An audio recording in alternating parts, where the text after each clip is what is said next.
നമസ്കാരം. ഇന്ന് എന്നോടൊപ്പമുള്ള അതിഥി ജാനകി. നമസ്കാരം. ബിഗ് ബോസ് ജാനകി എന്നറിയുന്നതാണ് ഇഷ്ടം? അല്ല, എനിക്ക് ആർട്ടിസ്റ്റ് ജാനകി എന്നറിയപ്പെടുന്നതാണ് ഇഷ്ടം. അല്ല, ബിഗ് ബോസിലൂടെയാണ് ഒന്ന് പെട്ടെന്ന് ഒരു ഫേമസ് ആയത്? അങ്ങനെ പറയാൻ പറ്റില്ല. ബിഗ് ബോസ് എനിക്കൊരു പ്ലാറ്റ്ഫോം ആയിരുന്നു, പക്ഷെ അതിനേക്കാൾ കൂടുതൽ എന്റെ ആ ഹോളിവുഡ് എന്ന് പറഞ്ഞ മൂവിയാണ് എനിക്ക് കുറച്ചും കൂടി വിവാദമായി. ആ വിവാദമായിരുന്നു എന്നെ കുറച്ചും കൂടി. അതെ അതെ അതെ, അതാണ് സത്യം. അതാണ് സത്യം. അല്ലെ, കേരളത്തിൽ നിന്ന് വിട്ട് ദുബൈയിലേക്ക് ചേക്കേറി അറിഞ്ഞു. അതെ. എന്തുകൊണ്ട് കേരളം വിട്ടു? അഭിനയം മാത്രമല്ലാണ്ട് എന്തെങ്കിലും ജോലിക്ക് കൂടി പോകാൻ തീരുമാനിച്ചു. ജീവിക്കാൻ രക്ഷയില്ല അവിടെ. അങ്ങനെയല്ല, കുറച്ച് വർക്ക്, എന്റെ ഒരു ഫാമിലി വർക്ക് ചെയ്യാനുള്ള ഒരു ഓപ്പർച്യൂണിറ്റി വന്നു. അപ്പൊ ഞാൻ നോക്കുമ്പോഴത്തേക്ക് എനിക്ക് ഇത് രണ്ടും ഒരു രീതിയിൽ കൊണ്ടുപോകാൻ പറ്റും. മറ്റേത് സിനിമ മാത്രമായിട്ട് ഇങ്ങനെ പോവാതെ വർക്കും ചെയ്യാം, സിനിമ ഷൂട്ടുള്ള സമയത്ത് ഷൂട്ടിനും പോവാം. അപ്പൊ രണ്ട് ഓപ്പർച്യൂണിറ്റി കിട്ടിയപ്പോഴത്തേക്ക് ഞാൻ അത് ചൂസ് ചെയ്തേ ഉള്ളൂ. ഞാൻ കേരളത്തിൽ നിന്ന് എല്ലാം മാറി ഇവിടെ ഫ്ലാറ്റ് എടുത്തു, ഇവിടെ താമസം തുടങ്ങി. അതൊക്കെ ഉണ്ട്. പിന്നെ ഇവിടെ എവിടെയെങ്കിലും താമസിക്കണ്ടേ? താമസം തുടങ്ങി. അതുകൊണ്ടാണ് കേരളം വിടാൻ വേറെ എന്തെങ്കിലും റീസൺ ഉണ്ടോ? ഇല്ല, അങ്ങനെയില്ല. കമന്റുകളൊക്കെ ഭയപ്പെട്ടാണോ? അയ്യോ, ഒരിക്കലും അല്ല. അങ്ങനെ ഭയപ്പാടില്ലല്ലോ. അങ്ങനത്തെ ഭയപ്പാടൊന്നുമില്ല. ഇല്ല, ഉറപ്പാണ്. നല്ലൊരു ഓപ്പർച്യൂണിറ്റി കിട്ടി, അതുകൊണ്ട് ഷിഫ്റ്റ് ആയി. പിന്നെ എനിക്ക് എപ്പോ വേണമെങ്കിലും നാട്ടിൽ പോവാം, അങ്ങനെ പ്രശ്നമില്ല. ഷൂട്ടുള്ള സമയത്ത് എനിക്ക് പോയി ചെയ്യാം, അതിനുള്ളൊരു പ്രശ്നമില്ലാത്തത് കൊണ്ടിട്ട് ചൂസ് ചെയ്യുന്നേ ഉള്ളൂ. ഞാനെങ്കിൽ എന്തിനാണ് ഭയപ്പെടാറുള്ളത്? എനിക്ക് അങ്ങനെ ഒന്നിനും പ്രത്യേകിച്ച് ഭയമില്ല. ഭയം തോന്നുകയാണ് പ്രേതം, പിശാച്, അതിനെയൊക്കെ ഭയമുണ്ട്. വേറെ ഒന്നിനും എനിക്ക് ഭയമില്ല. പ്രേതത്തിന്റെ രൂപത്തിൽ കമന്റുകളായിട്ട് വരാറുണ്ടോ? ഇല്ല, കമന്റ്സിനെ ഒന്നും ഞാൻ ഭയപ്പെടാറില്ല. പറയുന്നവര് പറയും, എന്നെ അറിയാത്ത ആൾക്കാർ പലതും പറയുമായിരിക്കും. അത് ഞാൻ കേൾക്കേണ്ട കാര്യമില്ല. എന്നെ അറിയുന്നുള്ള കുറെ ആൾക്കാരുണ്ട്, എന്നെ സപ്പോർട്ട് ചെയ്യുന്ന കുറെ ആൾക്കാരുണ്ട്. ഞാൻ നല്ലതും മാത്രമേ എടുക്കാറുള്ളൂ. നമ്മൾ കറക്റ്റ് സെലക്ട് ചെയ്യും. യെസ്. നെല്ലും പതിരും തിരിച്ചറിഞ്ഞ് തന്നെ നമ്മൾ നോക്കുന്നല്ലേ? പിന്നെ അല്ലേ? നിലവിലെ സാഹചര്യത്തിൽ ജാനകി ഇപ്പൊ പറഞ്ഞ പോലെ കേരളത്തിൽ നിന്ന് ഇവിടെ വന്ന് ചേക്കേറി ദുബായിൽ താമസമായി. നമുക്ക് രണ്ട് വഴികളാണുള്ളത്. മറ്റ് ജോബ് ചെയ്യാം, അഭിനയിക്കുന്ന സമയത്ത് കേരളത്തിലേക്ക് പോകാം. ആ രണ്ട് വഴികൾ തിരഞ്ഞെടുത്തു. നമുക്ക് എപ്പോഴും ആഗ്രഹങ്ങൾ കുറെ ഉണ്ടാവും അല്ലെ? ജീവിതത്തിൽ കുറെ ആഗ്രഹങ്ങൾ ഉണ്ടാവും. നമ്മൾ എത്തിപ്പെടേണ്ട സ്ഥലത്ത് എത്തിപ്പെട്ടിട്ടുണ്ടെന്ന് വിശ്വസിക്കാൻ കഴിയുന്നില്ല. നമുക്ക് ഇനിയും ഒത്തിരി ദൂരെ യാത്ര ചെയ്യാനുണ്ട് അല്ലെ? അത്തരമൊരു യാത്ര തടസ്സങ്ങൾ വരുമ്പോൾ എന്ത് ചെയ്യും? തടസ്സങ്ങൾ വരുമ്പോൾ നല്ല വിഷമാവും. പിന്നെ അത് കഴിഞ്ഞിട്ട് എന്തായിരുന്നാലും ഒരു താഴ്ച ഉണ്ടെങ്കിൽ ഒരു ഉയർച്ച ഉണ്ടെന്ന് വിശ്വസിക്കുന്ന ആളാണ് ഞാൻ. എന്റെ ലൈഫിൽ എപ്പോഴും അങ്ങനെ തന്നെയാണ്.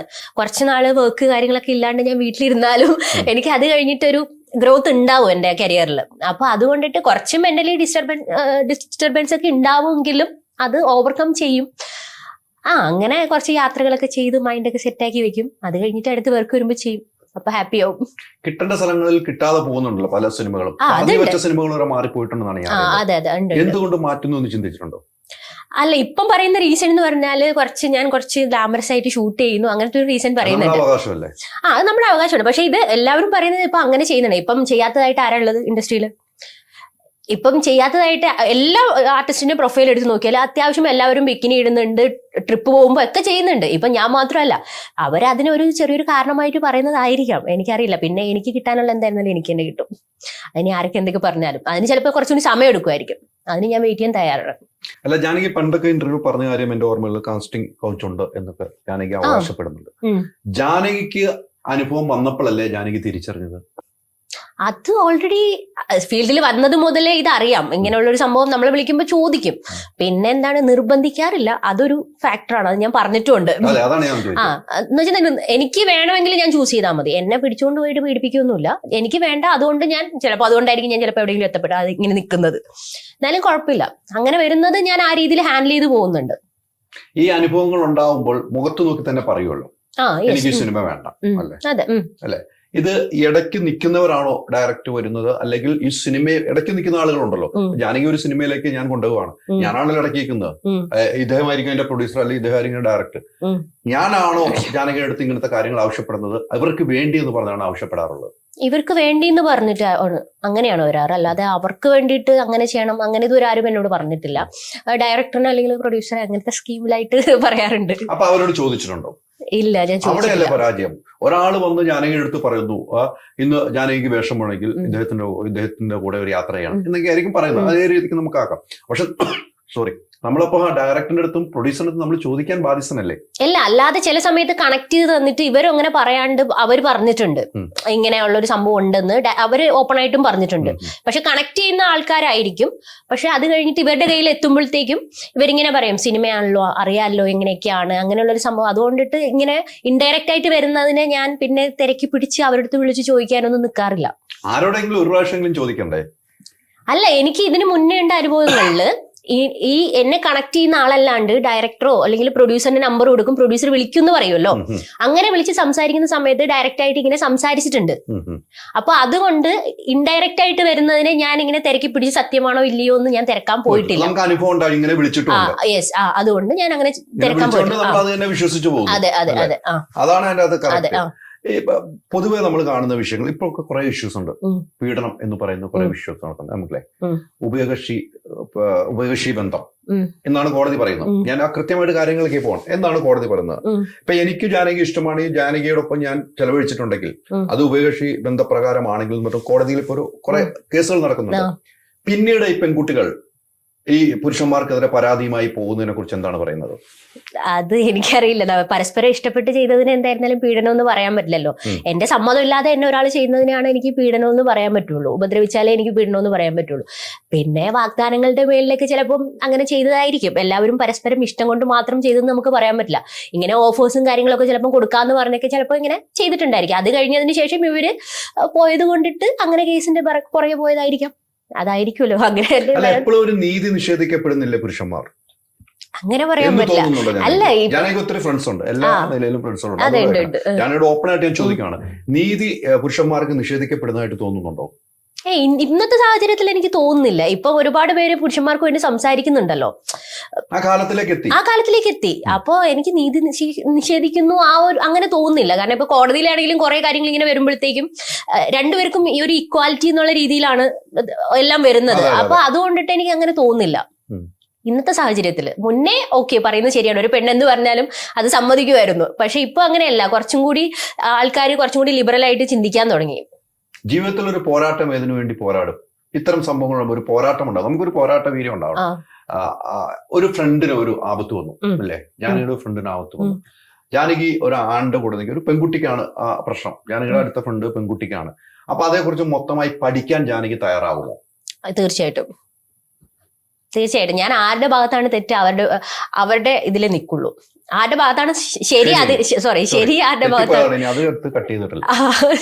അതെ ആരുടെ ഭാഗത്താണ് ശരി അവരുടെ ഇതിൽ നിൽക്കുള്ളൂ. കാരണം ഞാൻ എന്തുണ്ടെങ്കിലും മുഖത്ത് നോക്കി പറയുന്ന ഒരാളാണ്. എനിക്ക് മനസ്സിൽ വെച്ച് അങ്ങനെ അല്ല, എനിക്ക് എന്തുണ്ടെങ്കിലും അങ്ങനെ സംസാരിക്കണം. എനിക്ക് ഒരാളടുത്ത് ഒരു കാര്യം മറച്ചു വെച്ചിട്ട്, ഇപ്പൊ എന്റെ ഫ്രണ്ട്സിന്റെ ഇടയിലാണെങ്കിലും അറിയാം, എന്തുണ്ടെങ്കിലും ഞാൻ മുഖത്ത് നോക്കി സംസാരിക്കും. അല്ലാതെ അവരത് പറഞ്ഞു ഞാൻ ചോദിക്കും, എന്തെങ്കിലും അറിഞ്ഞാൽ ആ സത്യമാണോ ഇല്ലയോ എന്ന് ഞാൻ തിരക്കിയിട്ടേ ഞാൻ അവരോട് സംസാരിക്കാറുള്ളൂ.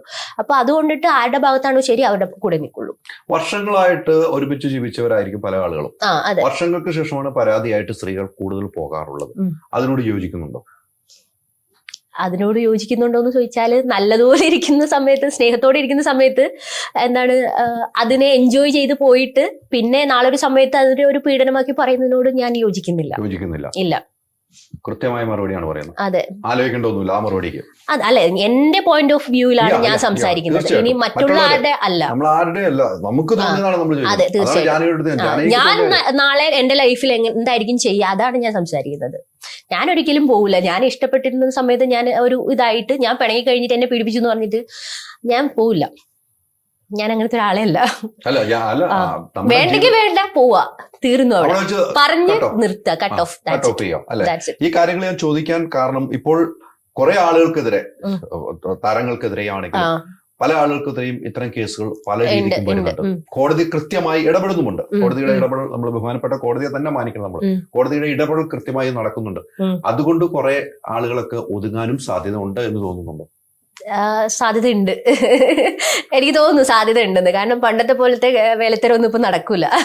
ഇപ്പൊ എന്തായിരുന്നാലും രണ്ട് ഭാഗവും കേട്ടിട്ട് മാത്രമേ ഒരു ഡിസിഷൻ എടുക്കുള്ളൂ. ചാടിക്കേറി ഒരാൾ പറയണത് മാത്രം കേട്ടിട്ട് മറ്റേ ആളിനെ പിടിച്ച് ശിക്ഷിക്കാന്ന് പറഞ്ഞാൽ അതിപ്പോഴും നടക്കുന്ന കാര്യമല്ല. ഇപ്പം ഈ ഇൻഡസ്ട്രിയിലുള്ളതിൽ മാത്രമല്ലാണ്ട് എന്റെ ഫ്രണ്ട്സ് കൂടുതലും പുറത്തുള്ള ആൾക്കാരാണ്. ഇൻഡസ്ട്രീനേക്കാളും വിട്ടിട്ട് എനിക്ക് ഫുൾ വർക്ക് ചെയ്യുന്ന പല മേഖലയിലുള്ള ആൾക്കാരാണ് എനിക്ക് കൂടുതൽ ഫ്രണ്ട്സ്. അപ്പോൾ ഓരോ കാര്യങ്ങൾ ഇങ്ങനെ വരുമ്പോൾ അവരുടെ വായിന്ന് വരെ ഞാൻ കേൾക്കുന്നുണ്ട്. നോർമൽ ആയിട്ടുള്ള പെൺകുട്ടികൾ ഫുൾ നാട്ടുംപുറം അങ്ങനെയുള്ള എന്നെ പോലെ ഇങ്ങനെ കറങ്ങി നടന്ന് അങ്ങനെ എക്സ്പീരിയൻസ് ഒന്നും ഇല്ലാത്ത ആൾക്കാരാണ് എന്റെ കൂടുതൽ ഫ്രണ്ട്സ്. അപ്പൊ അവര് തന്നെ പറയുന്ന കമന്റ്സ് എന്ന് പറഞ്ഞാല് സ്നേഹത്തോടെ ഇരുന്നിട്ട് പിന്നെ ഇട്ടിട്ട് പോയ സമയത്ത് എന്തിനാ പീഡണമെന്ന് പറയുന്നേ. അപ്പൊ അവര് പോലും അങ്ങനെ ചിന്തിക്കുന്നുണ്ട്. അപ്പൊ ഈ പറഞ്ഞ ആ ഒരു സ്റ്റേറ്റ്മെന്റിനോട് ഞാൻ നല്ലൊരു രീതിയിൽ യോജിക്കുന്നുണ്ട്. തീർച്ചയായും അങ്ങനെ തന്നെയാണ്. ഇപ്പൊ നമുക്ക് അടുക്കും തോറും ആളുകൾ അറിയാൻ പറ്റും. അതെ അതെ. ഇപ്പം എന്റെ കൂടെ ജാനകി എടുത്താൽ എന്നെ കുറിച്ച് പഠിക്കാൻ പറ്റുള്ളൂ. മാറിയെന്ന് വീക്ഷിച്ചാൽ ഇവൻ ഭയങ്കരനാണെന്ന് പറയാൻ പറ്റും. നമ്മൾ കൂടുതൽ അടുക്കുമ്പോഴാണ് ആളുകളെ കുറിച്ച് മനസ്സിലാക്കുക. പക്ഷെ നമുക്ക് സ്വയം നമ്മളെ നിയന്ത്രിക്കാം എന്നുണ്ടെങ്കിൽ മാത്രമാണ് നമുക്കൊരു കപ്പാസിറ്റി ഉണ്ടാവുള്ളൂ. അതെ, തീർച്ചയായിട്ടും. നമ്മൾ ഒറ്റയ്ക്കുള്ള യാത്ര പോലെ ജാനകി ചെയ്യുന്നതാണ്. നമുക്ക് നമ്മുടെ ശരീരത്തെ കാക്കാൻ കഴിയുമുണ്ടെങ്കിൽ പിന്നെ എന്തിനു നമ്മൾ ഭയക്കണം, അല്ലേ? ആണ്. അത്ര ചോദ്യങ്ങൾ എനിക്ക് ഇതുവരെ എനിക്ക് ഒരുപാട് ഫ്രണ്ട്സ് ഉണ്ട്, ബോയ്സ് ആയിട്ടുള്ള ഒരുപാട് ഫ്രണ്ട്സ് ഉണ്ട്. അപ്പോ എന്നെ ആരും ഇതുവരെ എന്റെ ഒരു സമ്മതമില്ലാതെ എന്റെ ദേഹത്ത് ഇതുവരെ ആരും എന്നെ തൊട്ടിട്ടില്ല. അത് എന്താണെന്ന് എനിക്ക് അറിഞ്ഞൂടാ. അപ്പൊ ഇതിൽ ഇത്രയും പീഡനമൊക്കെ നടക്കുമ്പോഴത്തേക്കും ഇത് സ്നേഹത്തോടെ ഇരുന്നിട്ട് ചിലപ്പം ഉള്ള സംഭവങ്ങളായിരിക്കും. ഇത് മാറിക്കഴിഞ്ഞിട്ട് ചെന്നിട്ട് പീഡനം എന്ന് പറയുന്നതിനോട് എനിക്ക് തീരെ യോജിപ്പില്ല. എന്റെ എക്സ്പീരിയൻസ് വെച്ചിട്ട് ഞാൻ ഇൻഡസ്ട്രിയിൽ ഉള്ള ഒരാളാണ്, ഞാൻ ഒരുപാട് യാത്രകൾ ചെയ്യുന്ന ഒരാളാണ്. ഇതുവരെ എനിക്ക് അങ്ങനെ ഒരു അനുഭവം നേരിടേണ്ടി വന്നിട്ടില്ല. പിന്നെ നമുക്ക് പറയാൻ പറ്റില്ല, ഇപ്പൊ ഈ ചെറിയ കുട്ടികളോടൊക്കെ കാണിക്കുന്നതിനൊക്കെ അത് വേറെയാണ്, അത് വേറെ തലമാണ്, അത് വേറൊരു തലമാണ്. അതിനെ ഞാൻ ഇതിലേക്ക് കൊണ്ടുവന്ന് സംസാരിക്കുന്നതല്ല. ഇപ്പം നമ്മൾ നടക്കുന്നതിനെ പറ്റിയാണ് നമ്മൾ സംസാരിച്ചുകൊണ്ടിരിക്കുന്നത്. ഈ സിനിമയിൽ ഇപ്പം ജാനകിയുടെ അടുത്ത് ഞാൻ ചോദിക്കുന്ന കാര്യങ്ങള് കൃത്യതയോടുകൂടി ഞാൻ 2 കാര്യങ്ങൾ ചോദിക്കാം. ജാനകിയുടെ ഫോട്ടോഷൂട്ടുകളാണ് വിവാദമായ ചർച്ചകൾ എപ്പോഴും നടക്കുന്നത്, അതുകൊണ്ടാണോ ജാനകിയുടെ അടുത്ത് ആ ഫോട്ടോഷൂട്ടുകൾ കാണുന്നത് കൊണ്ടാണ് ജാനകിയുടെ അടുത്ത് പല ആളുകളും ഈ പ്രൊഡ്യൂസർമാരാണെങ്കിലും ഡയറക്ടർമാരും ഉണ്ട് എന്ന് പറയുന്നു, ജാനകി പറയുന്നു, ഇവരൊക്കെ ആ ഫോട്ടോ ഒക്കെ കണ്ടുകൊണ്ടാണ് ജാനകി അങ്ങനത്തെ ഒരാളാണെന്ന് ചിന്തിച്ച് ചോദിക്കപ്പെടുന്നതാണെന്ന് ജാനകി ഓർക്കുന്നുണ്ടോ? ഇല്ല, ഒരിക്കലും ഇല്ല. അതുകൊണ്ടൊന്നും അല്ല. അല്ലാതെ ഇപ്പം നോർമലായിട്ടുള്ള ആൾക്കാരുടെ അടുത്ത് പോലും ഇങ്ങനെ രീതിയിൽ ഉള്ള സംസാരം ഉണ്ട്. കാരണം എനിക്ക് ആർട്ടിസ്റ്റ് ഫ്രണ്ട്സും ഉണ്ട്. അപ്പൊ അവരും ഇങ്ങനെ പറയാറുണ്ട്, നമ്മളിങ്ങനെ ഷെയർ ചെയ്യുമ്പോഴത്തേക്കും ഇങ്ങനെ പറയും, ഇങ്ങനെ ഒരു സംഭവം വന്നു, അപ്പൊ ഇങ്ങനെ പറഞ്ഞു, ഇങ്ങനെ ചോദിച്ചു എന്നൊക്കെ അവരും പറയുന്നുണ്ട്. അവരിപ്പോ എല്ലാവരും ഫോട്ടോഷൂട്ട് ചെയ്യുന്ന ആൾക്കാരൊന്നും അല്ല, എന്നാലും ചെയ്യുന്നില്ല എന്നല്ല, അത്യാവശ്യം എല്ലാവരും ചെയ്യുന്നുണ്ട്. ഇത് കണ്ടുകൊണ്ട് മാത്രമല്ല, ഇത് ചോദിക്കുന്നുണ്ട്, എല്ലാവരും ഓപ്പൺ ആയിട്ട് ചോദിക്കുന്ന ഒരു കാര്യമാണ്. എന്തെങ്കിലും ഫോട്ടോഷൂട്ട് ചെയ്തിട്ട് നമ്മൾ പ്രൊഫൈലിൽ ഇട്ട് കഴിഞ്ഞിട്ട് പിന്നെ പിൻവലിച്ച ഏതെങ്കിലും ഫോട്ടോ ഉണ്ടോ? അങ്ങനെ ഒരു ഫോട്ടോയും ഇല്ല. ഞാൻ ഫോട്ടോ എടുക്കുവാണെങ്കിൽ എനിക്ക് ഇടാൻ ധൈര്യമുള്ള ഫോട്ടോസ് മാത്രമേ ഞാൻ എടുക്കാറുള്ളൂ. അല്ലാതെ ഞാൻ ഇതുവരെ അങ്ങനെ പിൻവലിച്ചിട്ടില്ല. അതെന്റെ പ്രൊഫൈൽ നോക്കിയാൽ അറിയായിരിക്കും. ഒന്നും നമ്മൾ പിൻവലിക്കേണ്ടതല്ല. അതെ. വീട്ടിൽ നിന്നും എങ്ങനെയാണ് സപ്പോർട്ട്? വീട്ടിൽ ആദ്യമൊക്കെ കുറച്ച് പ്രശ്നമായിരുന്നു. ഞാൻ ഭയങ്കര നാട്ടുംപുറം അങ്ങനെയുള്ള ഒരാളായിരുന്നു. പിന്നെ ബിഗ് ബോസ് ഒക്കെ കഴിഞ്ഞ് കുറച്ചും കൂടി ഒന്ന് ഫെയിം ആയപ്പോഴത്തേക്കും പിന്നെ ഇപ്പൊ കുഴപ്പമില്ല. ഇപ്പൊ എന്ത് കാണിച്ചാലും നോ സീൻ, ഒന്നും ചോദിക്കില്ല. ഇല്ല, ഒന്നും ചോദിക്കില്ല.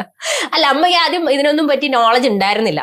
അപ്പൊ ഞാൻ പെട്ടെന്ന് ഫോട്ടോഷൂട്ട് ചെയ്യുന്നു, അതൊക്കെ ചെയ്യുന്ന കാണുമ്പോഴത്തേക്ക് അമ്മ വിചാരിക്കും, ഓ ഇതെന്താണ് ഇങ്ങനെ, ആൾക്കാരെന്ത് പറയും, അവരിത് പറഞ്ഞു, അവരിത് പറഞ്ഞു എന്നൊക്കെ പറഞ്ഞു. അപ്പൊ ഞാനിങ്ങനെ അമ്മയടുത്ത് ഓരോ കാര്യങ്ങൾ ഇങ്ങനെ ഇന്ന് പറഞ്ഞു കൊടുത്തു, ഓരോ വീഡിയോസ് ഒക്കെ കാണിച്ചു കൊടുത്തു, ഫോറിൻ കൾച്ചറിനെ പറ്റി പറഞ്ഞു. ഇപ്പൊ ഞാൻ ദുബായിലാണ്, അപ്പൊ ഞാൻ പുറത്തൊക്കെ പോകുമ്പോഴത്തേക്ക് വീഡിയോ കോൾ ഒക്കെ ചെയ്യും.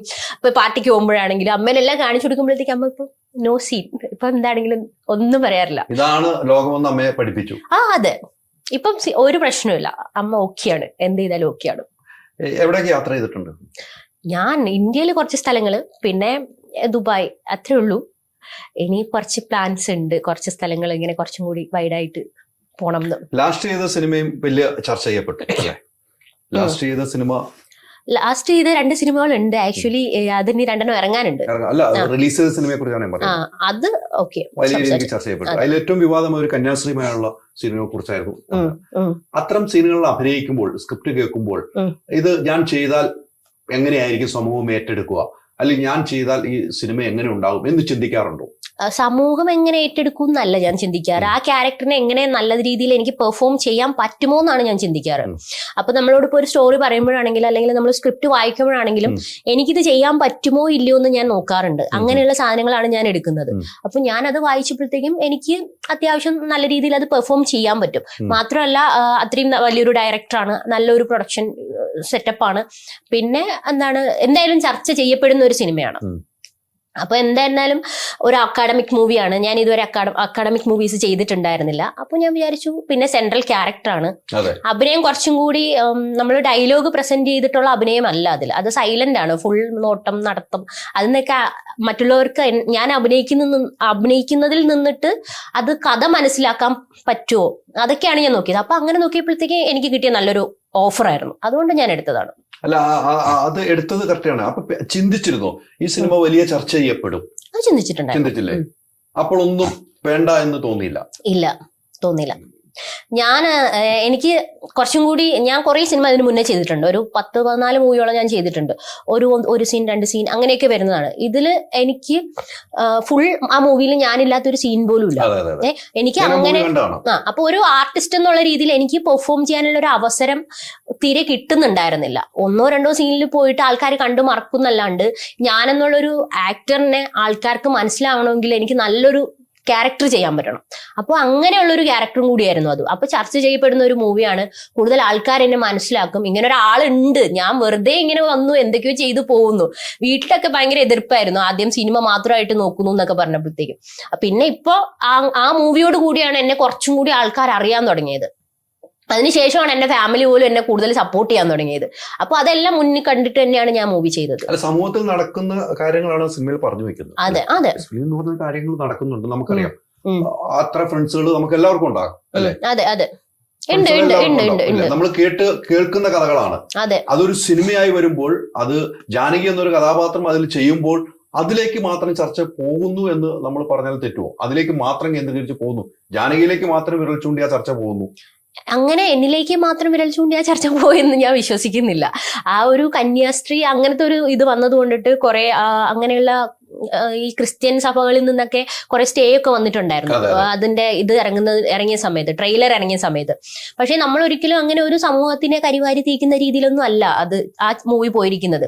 മാത്രമല്ല എന്തോരം അവാർഡുകൾ വാങ്ങി, ഇന്റർനാഷണൽ ലെവലിലൊക്കെ ഒരുപാട് അവാർഡുകൾ വാങ്ങിയ ഒരു സിനിമയാണ്. അപ്പോ ഞാൻ പറഞ്ഞുകൊണ്ടിരുന്ന കാര്യത്തിൽ നിന്ന് മാറിപ്പോയി തോന്നുന്നു. അപ്പൊ അങ്ങനെയുള്ള ഒരു സിനിമയാണ്. സോ ഞാൻ ആ ക്യാരക്ടർ ചൂസ് ചെയ്തതിലും അത് പെർഫോം ചെയ്തതും കൊണ്ടിട്ടാണ് ഇന്ന് എന്നെ ചിലപ്പോൾ നിങ്ങളെ ഇന്റർവ്യൂ ചെയ്യാൻ തന്നെ ഇവിടെ വിളിച്ചു വരുത്തി ഞാനിവിടെ ഇരിക്കുന്നത്. അതുകൊണ്ട് ഞാൻ ചെയ്തത് എന്നോട് എനിക്ക് യാതൊരു വിധ അയ്യോ അത് ചെയ്യണ്ടായിരുന്നു അങ്ങനെ ഇതുവരെ എനിക്ക് തോന്നിയിട്ടില്ല. ആ മൂവിയാണ് ജാനകി എന്നുള്ള ഒരു ആർട്ടിസ്റ്റിനെ ശരിക്കും മറ്റുള്ളവരിലേക്ക് എത്തിച്ചത്. ഈ മൂവി തന്നെയാണ്. അതെ അതെ, തീർച്ചയായിട്ടും. മലയാളത്തിൽ നിന്ന് വേണ്ടത്ര ഓഫറുകൾ കിട്ടുന്നില്ല. ഇല്ല, നേരത്തെ നമ്മൾ പറഞ്ഞു വെച്ചാണ് വേണ്ടത്ര ഓഫറുകൾ കിട്ടുന്നില്ല. എന്തുകൊണ്ടായിരിക്കും അങ്ങനെ ഓഫറുകൾ വരാത്തതെന്ന് ചിന്തിച്ചുള്ളൂ? ഓഫറുകൾ കിട്ടുന്നില്ല എന്നല്ല, എനിക്ക് കുറേ വരുന്നുണ്ട്. എനിക്ക് ഒരേ ടൈപ്പ് ഓഫ് ക്യാരക്ടേഴ്സ് ആണ് എനിക്ക് വരുന്നത്. അപ്പോൾ എനിക്ക് അതിന്ന് മാറിയിട്ട് എനിക്ക് എന്നെ കൊണ്ട് എല്ലാം പെർഫോം ചെയ്യാൻ പറ്റും.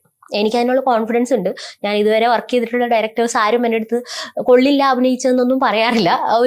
ഒരു മാക്സിമം പോയി ഒരു 2 ടേക്കിലൊക്കെ ഞാൻ ഓക്കെ ആക്കിയിട്ടുണ്ട്. അപ്പോൾ അതുകൊണ്ടിട്ട് എനിക്ക് സെയിം തന്നെ എപ്പോഴും ചെയ്തുകൊണ്ടിരിക്കുമ്പോൾ നമ്മുടെ സിനിമയിൽ പണ്ടൊക്കെ പറയുമായിരുന്നു ചായക്കടക്കാരൻ എപ്പോഴും ചായക്കടക്കാരൻ, പോലീസുകാരൻ എപ്പോഴും പോലീസുകാരൻ. എനിക്ക് അങ്ങനെ മാറിയിട്ട് എനിക്ക് കുറച്ചും കൂടി നന്നായിട്ടുള്ള ഒരു സംഭവം ചെയ്യണം, കുറച്ചും കൂടി ചൂസ് ചെയ്യാവണമെന്നുണ്ടായിരുന്നു. അതുകൊണ്ടാണ് ഞാൻ ഓഫേഴ്സ് ഒന്നും ഇപ്പൊ എടുക്കാണ്ടിരിക്കുന്നത്. ഇനിയിപ്പം അത്തരമൊരു സിനിമകൾ ഈ പറയുന്ന രീതിയിലുള്ള സിനിമകൾ വന്നാൽ പല ടൈപ്പ് സീനുകൾ ചെയ്യണമെന്ന് പറഞ്ഞു. നമ്മുടെ മനസ്സിൽ കുറെ ആഗ്രഹങ്ങളുണ്ടല്ലോ, എനിക്ക് ഈ ക്യാരക്ടർ ചെയ്താൽ കൊള്ളാം. നമ്മൾ കണ്ടു പറഞ്ഞ കുറെ സിനിമകളുണ്ടാവും, എനിക്ക് ഈ ക്യാരക്ടർ ഒന്ന് ചെയ്താൽ കൊള്ളാം. അങ്ങനെ ഓർക്കുന്ന ഒരു ക്യാരക്ടർ ഏതായിരിക്കും ജാനകി?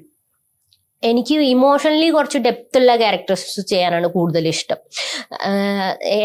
ഞാൻ എപ്പോഴും ഉർവശി ചേച്ചിയുടെ ഒരു ഫാനാണ്. അപ്പൊ പുള്ളിക്കാരത്തിയുടെ എല്ലാ മൂവീസിനോടും പുള്ളിക്കാരി ഒരേ മൂവിയിൽ തന്നെ ഭയങ്കര സങ്കടപ്പെട്ടു അഭിനയിക്കാറുണ്ട്, സന്തോഷിച്ചു അഭിനയിക്കാറുണ്ട്, എല്ലാ ഭാവങ്ങളും വരുത്തി അഭിനയിക്കാറുള്ളൂ. എനിക്ക് അങ്ങനെയുള്ള ടൈപ്പ് ഓഫ് ക്യാരക്ടർ ചെയ്യണം എന്നാണ്. ഒരേ പാറ്റേണിൽ തന്നെ പോകുന്നതല്ലാണ്ട് ഒരു സിനിമയിൽ തന്നെ പല പല സംഭവങ്ങൾ വരുന്ന രീതിയിലുള്ള ഒരു ക്യാരക്ടർ വേണം.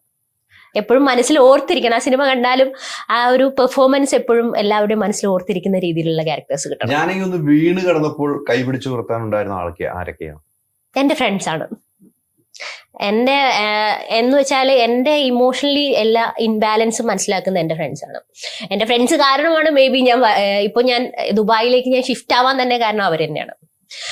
ഞാൻ കുറച്ച് നാളായിട്ട് മെന്റലി കുറച്ച് ഡിപ്രഷൻ കാര്യങ്ങളൊക്കെ ആയിരുന്നു. അപ്പം കൊച്ചിയിൽ ബാക്ക് ടു ട്രിവാൻഡ്രം. അമ്മയായിട്ട് ഞാൻ അങ്ങനെ അടുത്ത് നിന്നിട്ടില്ല. ഞാനൊരു ഡിഗ്രി കഴിഞ്ഞത് മുതൽ ഞാൻ ആക്ടിങ് അങ്ങനെയൊക്കെ ആയതുകൊണ്ടിട്ട് കൊച്ചിൻ തന്നെയായിരുന്നു. എനിക്ക് കുറച്ച് നാളൊക്കെ വീട്ടിൽ നിൽക്കാൻ പറ്റുള്ളൂ. അതിൽ കൂടുതൽ എനിക്ക് നിൽക്കാൻ പറ്റില്ല. ഞാൻ കൂടുതലും ഫ്രണ്ട്സിന്റെ കൂടെ ആയിരുന്നു. അപ്പൊ എൻ്റെ എല്ലാ ഫ്രണ്ട്സും ഇപ്പം ദുബായിലാണ്. അങ്ങനെയാണ് ഞാൻ ദുബായിലേക്ക് ഷിഫ്റ്റ് ആവുന്നത് തന്നെ. എല്ലാ ഫോട്ടോഷൂട്ട് ഉൾപ്പെടെയുള്ള കാര്യങ്ങൾ കുറച്ച് നാളായിട്ട് വിട്ടു നിൽക്കുകയായിരുന്നു. ഞാൻ നോക്കുമ്പോൾ പല ഫോട്ടോസും കാണുന്നില്ല. അങ്ങനെ വിട്ടു നിൽക്കാനുള്ള കാരണം എന്തായിരുന്നു? വിട്ടു അതിനൊരു നിൽക്കാനുള്ള കാരണം കാരണം ഉണ്ടാവുമല്ലോ. വിട്ടു നിൽക്കാനുള്ള കാരണം എന്ന് വെച്ചാല് വർക്ക്സ് ഒക്കെ ഭയങ്കര കുറവായിരുന്നു. അപ്പൊ ഞാൻ കുറച്ച് ഭയങ്കര ഫുഡിയായി, അപ്പൊ കുറച്ച് ഗുണ്ടുമണിയായി.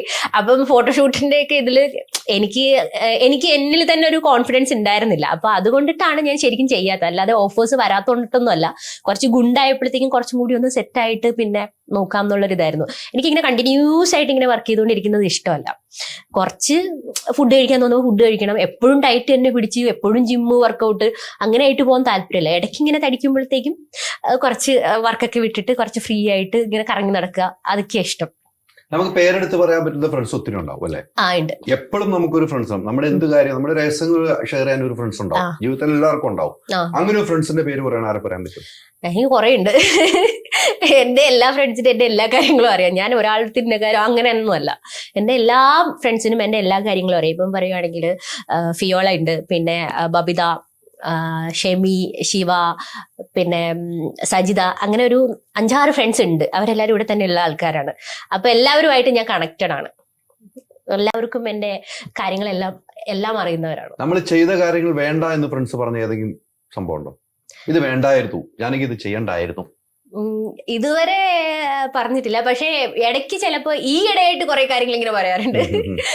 ഈ ഇടയായിട്ട് നീ കുറച്ച് കാര്യങ്ങൾ അത് അങ്ങനെ ചെയ്യണം ഇങ്ങനെ ചെയ്യണം ഒക്കെ. കാരണം അവരുടെ അടുത്ത് ഇപ്പൊ ഞാൻ വന്ന് നിൽക്കുന്നത് കൊണ്ടായിരിക്കും. മറ്റേത് എപ്പോഴെങ്കിലും നമ്മൾ ഒരു സമയത്ത് വരും, കാണും, കുറച്ച് ഇത് ചെയ്യും, അങ്ങനെ പോകുന്ന ഒരു ടൈപ്പായിരുന്നു. ഇപ്പം കുറെ ആയിട്ട് എല്ലാവരും ഒരുമിച്ച് തന്നെയാണ്, ഡെയിലി കാണുന്നു, അങ്ങനെ അങ്ങനെയൊക്കെ ആകുമ്പോഴത്തേക്കും സജഷൻസ് പറയാറുണ്ട് എന്നോട്. അത് സ്വീകരിക്കാറുണ്ടോ? തീർച്ചയായിട്ടും. റിജക്ട് ചെയ്ത് എന്താണുള്ളത്? ഇല്ല, ഞാൻ ഇന്നേ വരെ പോയിക്കൊണ്ടിരുന്നത് ആക്ച്വലി എന്റെ ഇഷ്ടത്തിന് മാത്രമായിരുന്നു. എനിക്കങ്ങനെ ഇത് ഇന്നതുപോലെ ചെയ്താൽ നന്നായിരിക്കും അങ്ങനെ എന്റെ ലൈഫിൽ ഒരാൾ എനിക്ക് പറഞ്ഞു തന്നിട്ടില്ല. പക്ഷെ എനിക്കത് ഭയങ്കര ആഗ്രഹമുള്ള ഒരു കാര്യമാണ്. എന്റെ അമ്മയ്ക്കാണെങ്കിൽ അങ്ങനെ പറഞ്ഞു തരാൻ എന്റെ അമ്മയ്ക്ക് അറിയില്ല. അമ്മ ഒരു പക്കാ നാട്ടുംപുറം, അമ്മയ്ക്ക് ഈ ഫീൽഡിനെ പറ്റുമോ എനിക്കൊരു സജഷൻ തരാനോ അമ്മയ്ക്ക് അറിയില്ല. ചെറുതിലെ മുതലേ അങ്ങനെ തന്നെയാണ്. ഞാൻ അതുകൊണ്ട് എന്റെ ഇഷ്ടത്തിനാണ് ജീവിച്ചുകൊണ്ടിരുന്നത്. അപ്പം മറ്റൊരാൾ ഇങ്ങനെ വന്ന് പറയുന്നതിന് ഞാൻ സ്വീകരിക്കാറുണ്ട്. എനിക്കത് ഇഷ്ടമാണ്. നമ്മുടെ നന്മയ്ക്ക് വേണ്ടിയിട്ടല്ലേ പറയുന്നത്. സ്വീകരിക്കും. നമുക്ക് വേണ്ട എന്ന് പറഞ്ഞ പല കാര്യത്തിലേക്കും പിന്നീട് പോയിട്ടുണ്ട്. എനിക്ക് വേണ്ട, ഇത് വേണ്ടായിരുന്നു എന്ന് ജാനകി സ്വയം തീരുമാനിച്ചിട്ട് പിന്നീട് അതിലേക്ക് തിരിഞ്ഞു പോയിട്ടുണ്ടോ? ഇല്ല, വേണ്ടാന്ന് വിചാരിച്ച കാര്യത്തിലേക്ക് ഞാൻ പോവാറില്ല. ഒരു കാര്യം വേണ്ടാന്ന് വെച്ചാൽ പിന്നെ വേണ്ട, അത്രേ ഉള്ളൂ. ഒരു മാറ്റമില്ല, അതത്രേ ഉള്ളൂ. പിന്നീട് എന്ത് തരാന്ന് പറഞ്ഞാൽ അതിലേക്ക് പോകില്ല. ഇല്ല, വേണ്ടെങ്കിൽ വേണ്ട, അവിടെ കട്ടാണ്. വാശി കൂടുതലാണോ? വാശി കുറച്ചൊക്കെ ഉണ്ട്, എന്നാലും ഒരുപാടില്ല. ഞാൻ കുറച്ചൊന്ന് അയഞ്ഞ സ്വഭാവമാണ്. കുറച്ച് പെട്ടെന്ന് ഒരാളെയൊക്കെ ദേഷ്യം വരുമ്പോൾ എന്തെങ്കിലുമൊക്കെ വിളിച്ചു പറയും. പക്ഷെ ഒരാളെന്റെ ഫ്രണ്ടിൽ നിന്ന് കരഞ്ഞാലോ എനിക്കൊന്ന് സമാധാനിപ്പിക്കാൻ പോലും എങ്ങനെയാണെന്ന് എനിക്ക് അറിഞ്ഞൂടാ. അപ്പൊ അതുകൊണ്ട് അത്രയും വാശിയൊന്നുമില്ല. പിന്നെ അമ്മയോടൊക്കെ കിടന്ന് ഇങ്ങനെ വഴക്കുണ്ടാക്കും എന്നല്ലാണ്ട് പുറമെ കുറച്ച് പാവം. ജീവിതത്തിൽ ഏറ്റവും ദുഃഖം ഉണ്ടായ സംഭവം ഏതാണ്? അതെന്റെ അച്ഛൻ മരിച്ച ആ ഒരു സമയമായിരുന്നു. എന്താ വെച്ചാൽ അച്ഛനല്ലേ, ആ ഒരു സമയമാണ് ഏറ്റവും കൂടുതൽ. കാരണം അച്ഛൻ നല്ലൊരു ഫ്രണ്ടായിരുന്നു. അമ്മേനേക്കാൾ കൂടുതലായിട്ട് അച്ഛന് അറിയായിരുന്നു എന്റെ ക്യാരക്ടർ എങ്ങനെയാണ്, എന്നെ എങ്ങനെ കൊണ്ടുപോകണം എന്നൊക്കെ ആയിരുന്നു. പക്ഷെ അമ്മയ്ക്ക് അതിനെപ്പറ്റി ഒന്നും ധാരണയില്ല. അപ്പൊ പെട്ടെന്ന് അച്ഛൻ പോയപ്പോഴത്തേക്കും അതൊരു കുറവ് തന്നെയാണ്. ഒറ്റപ്പെട്ടു ഫീൽ ഉണ്ടായോ? ഉണ്ടായിരുന്നു, നല്ലോണം ഉണ്ടായിരുന്നു. പിന്നീട് അതിൽ നിന്ന് കരകയറാൻ ഒത്തിരി കഷ്ടപ്പെട്ടു അല്ലേ? പിന്നെ അത് ഈ ഒരു കുറച്ചു നാൾ മുന്നേ വരെ എനിക്ക് അങ്ങനെ ഒരു ഫീൽ നല്ലോണം ഉണ്ടായിരുന്നു. ഓരോ പ്രശ്നങ്ങൾ വരുമ്പോഴത്തേക്ക് അച്ഛനുണ്ടായിരുന്നെങ്കിൽ എന്നുള്ളൊരു സംഭവം ഉണ്ടായിരുന്നു. പക്ഷെ ഇപ്പൊ ഞാൻ എന്റെ ഫ്രണ്ട്സുമായിട്ട് ഇങ്ങനെ വന്ന് നിൽക്കുന്നത് കൊണ്ടിട്ട് എന്താണെങ്കിലും ഇവരുണ്ടൊന്ന് ചേർത്ത് പിടിക്കാൻ വേണ്ടിയിട്ട്. അമ്മയ്ക്ക് അറിയില്ല, എന്റെ അമ്മ അത്രയും എന്ന് വെച്ചാൽ അമ്മ ഞാൻ ഭയങ്കര ഫ്രണ്ട്സ് ആണ്. പക്ഷെ എന്റെ ഓരോ ഇമോഷൻസ് ഒന്നും അമ്മയ്ക്ക് മനസ്സിലാക്കാൻ അറിയില്ല. പിന്നെ എന്റെ സിസ്റ്റർ ഉണ്ടെങ്കിലും അവളും ഞാനും ആദ്യമേ മാറി തന്നെയാണ് നിൽക്കുന്നത്. അപ്പോ എല്ലാ സാഹചര്യത്തിലും ഞാൻ ഒറ്റയ്ക്കാണ് അതിനെ മുന്നോട്ട് കൊണ്ടുപോയിക്കൊണ്ടിരുന്നത്. ഞാൻ ഇങ്ങോട്ട് ഷിഫ്റ്റ് ആയതിനു ശേഷമാണ് ഇപ്പം ഈ ഒരു സർക്കിളിന്റെ ഇടയിലായപ്പോഴത്തേക്കും ഒരാളില്ലെങ്കിൽ ഒരാൾ എന്നെ ചേർത്ത് പിടിക്കാനുണ്ട്. അപ്പൊ അതുകൊണ്ട് ഇപ്പൊ എനിക്ക് ആ ഒരു ലോൺലെസ് ഒന്നുമില്ല. അത് ഒത്തിരി വേദനിപ്പിച്ചു, ഒത്തിരി നാളത്തേക്ക് മനസ്സിൽ ആ വേദന കിടന്നു. അതുകൊണ്ട് പല കാര്യങ്ങളും ചെയ്യാൻ പറ്റാതെ വന്നിട്ടുണ്ടാവും അല്ലെ? ചെയ്യാൻ പറ്റാതെ ഒന്നും വന്നിട്ടില്ല. എനിക്ക് അത്രയും മെന്റലി ഇഷ്യൂസ് ഉണ്ടാവാറുണ്ട്. അപ്പോൾ ഞാൻ കുറച്ചു നാളിങ്ങനെ ഒന്നും ചെയ്യാണ്ട് ഇങ്ങനെ വെറുതെ ഇരിക്കും. കുറച്ചിങ്ങനെ ഫുഡൊക്കെ കഴിച്ച് ഞാൻ പറഞ്ഞില്ലേ അങ്ങനെ ഇരിക്കും. എന്നിട്ട് പോയിട്ട് വർക്കൗട്ട് സ്റ്റാർട്ട് ചെയ്യും. ജിമ്മിൽ പോയി കഴിഞ്ഞാൽ പിന്നെ സെറ്റാണ്. വർക്കൗട്ട് ഇപ്പൊ കുറവാന്ന് തോന്നുന്നു ചെയ്യലും. അല്ല, ഇപ്പം ഉണ്ട്. ഇവിടെ വന്നിട്ടും സ്റ്റാർട്ട് ചെയ്തു. ഇവിടെ വന്നിട്ടുള്ള ലൈഫ് എങ്ങനെയാണ്? ഇപ്പൊ ഇവിടെ വന്നിട്ടുള്ള ലൈഫ് ഓക്കെയാണ്. ഞാൻ ഹാപ്പിയാണ്. എന്താണ്, ഒരു സേഫ് സോണിൽ എത്തി എന്നുള്ളൊരു മറ്റേത് ഞാൻ പറയുകയാണെങ്കിൽ വർക്ക് ഇപ്പം ഷൂട്ടില്ലെങ്കിൽ വേറെ നമുക്കൊന്നും ചെയ്യാനില്ല, ഞാനൊന്നും വർക്ക് ചെയ്യുന്നുണ്ടായിരുന്നില്ല. അപ്പം രാത്രി ആ ഒരു സമയം വെറുതെ ഇരിക്കുക, അങ്ങനത്തെ ഇത്. ഇപ്പൊ ബിസിയാണ്, വർക്കില്ലെങ്കിൽ ഓഫീസ് അങ്ങനെയുള്ള കാര്യങ്ങളൊക്കെ ആയിട്ട് ഫുൾ ബിസി ആയിരുന്നു കൊണ്ടിട്ട് ഹാപ്പിയാണ്. ഈ ലൈഫാണ് ഏറ്റവും സുഖം. ഏറ്റവും സുഖം ഇതാണ്. നേരത്തെ പിന്നെ കുറച്ച് ക്യാരക്ടേഴ്സ് ആണെങ്കിലും ചൂസ് ചെയ്യാൻ പറ്റുന്നുണ്ട് എനിക്കിപ്പോ. ഇപ്പൊ ഞാൻ ഒരു ഗ്യാപ്പ് എടുത്ത് നിൽക്കുന്നതിന്റെ കാരണം തന്നെ എനിക്ക് വേറൊരു ഇൻകം സോഴ്സ് ഉണ്ട്. മറ്റേത് ഞാൻ സിനിമ മാത്രം നോക്കി നിൽക്കുമ്പോഴത്തേക്ക് എനിക്ക് ചിലപ്പോൾ ഇഷ്ടമല്ലാത്തൊരു ക്യാരക്ടർ വരുമ്പോൾ പോലും പൈസക്ക് നല്ല ആവശ്യമുണ്ട്, എന്തെങ്കിലും ചെയ്തേ പറ്റുള്ളൂ, അങ്ങനത്തെ ഒരു രീതിയിൽ ഞാൻ ചെയ്തിട്ടുണ്ട് പല സംഭവങ്ങളും. കാരണം ജീവിക്കാൻ പൈസ വേണമല്ലോ. പക്ഷെ ഇപ്പൊ അങ്ങനെ അല്ല. ഇപ്പൊ എന്റെ കയ്യിൽ എനിക്ക് ജീവിക്കാനുള്ള പൈസ എനിക്കുണ്ട്, എന്റെ കുടുംബം നോക്കാനുള്ള പൈസ എന്റെ കയ്യിലുണ്ട്. അപ്പൊ എനിക്ക് നല്ലൊരു സാധനം ചൂസ് ചെയ്ത് അങ്ങനെ ചെയ്താൽ മതി എന്നുള്ളൊരു രീതിയിൽ നിൽക്കാൻ പറ്റുന്നുണ്ട്. അതാണ് ഞാൻ ആഗ്രഹിച്ചിരുന്നത്. ആക്ച്വലി എനിക്ക് സെലക്ട് ചെയ്യാൻ പറ്റണം, ഞാൻ അഭിനയിക്കുന്ന സാധനം എന്താണോ അതെനിക്ക് സെലക്ട് ചെയ്യാൻ പറ്റണം. അതെനിക്കിപ്പോ പറ്റുന്നുണ്ട്. കൃത്യമായിട്ട് ഇവിടെ വന്നതിന് ശേഷം ഇവിടെ ചേക്കേറിയിട്ട് എത്ര ആളായി? ഇവിടെ ചേക്കേറിയിട്ട് ഇപ്പൊ ഒരു 3-4 മാസം ആവാൻ പോകുന്നു. 4 മാസം കൊണ്ടെല്ലാം ഓക്കെ? വർക്കിൽ കയറിയത് മുതല് ഓക്കെയാണ്. ഇപ്പൊ ചെയ്യുന്നത് ഞാൻ ട്രൂ ഗൾഫ് എന്ന് പറഞ്ഞൊരു കമ്പനിയിൽ IT-യുടെ സെയിൽസ് മാനേജർ ആയിട്ട് വർക്ക് ചെയ്യാം. അതാര് മുഖേനാണ് അവിടെ കയറുന്നത്? അതിന്റെ ഒരു ഫ്രണ്ടിന്റെ കെയർഓഫാണ്. അവിടെയാണ് ഇപ്പൊ നമ്മൾ സേഫ് ആയിട്ട് യാത്ര ചെയ്യുന്നത്. അതെ, അല്ലെ? ജീവിതത്തിൽ ആഗ്രഹിക്കാത്ത ഒന്നും ഉണ്ടാവില്ല നമ്മളല്ലേ? ജീവിതത്തിൽ പല ആഗ്രഹങ്ങളും. നമുക്ക് ഏറ്റവും ആഗ്രഹം ഉണ്ടായിരുന്ന സംഭവം നമുക്ക് കിട്ടാതെ പോയിട്ടില്ലേ? കിട്ടാതെ പോയിട്ടുണ്ടോന്ന് ചോദിച്ചാല് ഇല്ല. ഞാൻ ആഗ്രഹിക്കുന്ന സാധനങ്ങളിലേക്ക് തന്നെയാണ് ഞാൻ പോയിക്കൊണ്ടിരിക്കുന്നത്. ആഗ്രഹിച്ചല്ല നമുക്ക് കിട്ടുന്നുണ്ട്. ഒന്നും നമ്മുടെ കൈവിട്ട് പോകാറില്ല. ഇല്ല, ഒന്നും എന്റെ കൈവിട്ട് ഇതുവരെ പോയിട്ടില്ല. പിന്നെ ഞാനായിട്ട് മനഃപൂർവ്വം ഒഴിവാക്കിയതല്ലാണ്ട് എന്റെ കൈവിട്ട് ഇതുവരെ പോയിട്ടില്ല. ഇനി കുറെ ആഗ്രഹങ്ങളുണ്ട്, അതിന്റെ സ്റ്റെപ്പുകളിലേക്ക് ഞാനിങ്ങനെ പോയിക്കൊണ്ടിരിക്കുകയാണ്. ഏറ്റവും കൂടുതൽ വഴക്ക് കേട്ടിട്ട് എന്തിനായിരിക്കും വീട്ടിൽ നിന്ന് വഴക്ക് എന്തിനായിരിക്കും എനിക്ക് അറിഞ്ഞൂടാ. ഞാൻ വിളിച്ചാൽ ഫോൺ എടുക്കില്ല ചില സമയത്തൊന്നും, അതിനായിരിക്കും. അമ്മ വിളിക്കുമ്പോഴത്തേക്ക് ഫോൺ എടുക്കാറില്ല ചില സമയത്തൊന്നും, അതിനാണ്. അല്ലാതെ വേറെ അങ്ങനെ ഒന്നും വഴക്ക് പറയാറില്ല. അച്ഛന്റെ